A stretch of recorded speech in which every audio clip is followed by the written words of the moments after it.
shoulder external rotation, positional isometrics.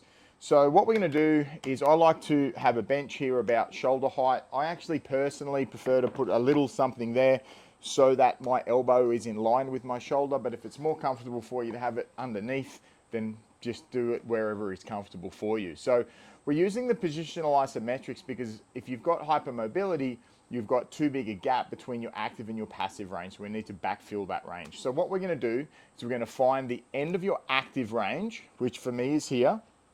You're then going to grab a stick.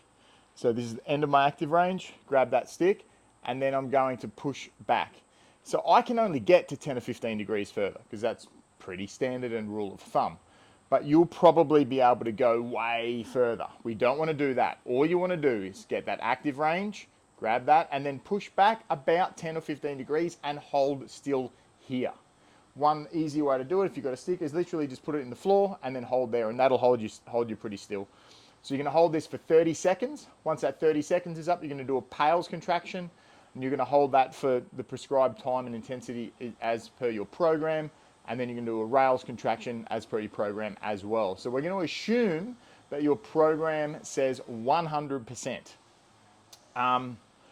So the Pales contraction is going to be the progressive side, which means we're going to be trying to rotate that way.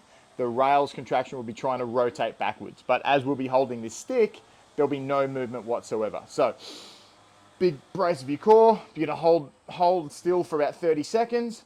Big brace of your core, and then Pales contraction. You're going to ramp up 10, 20, 30, 40, 50, 60, 70, 80. And now I'm going at 100% trying to rotate forward. Do that for 10 seconds, and then reverse direction. Try to rotate back. Obviously, it's not going anywhere because I'm holding onto this stick. Do that for 10 seconds at 100%. And then stop and relax, but stay still. And just literally stay here at the same point. Hold for 30 or 40 seconds, however long you feel that you need to be able to do that again at the same intensity, and do that probably 2 more times, but whatever your program says.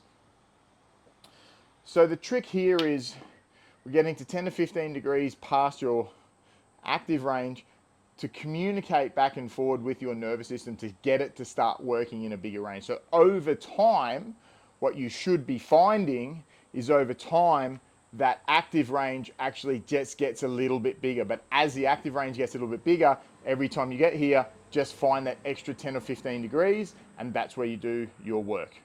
And that there is your shoulder external rotation positional isometrics.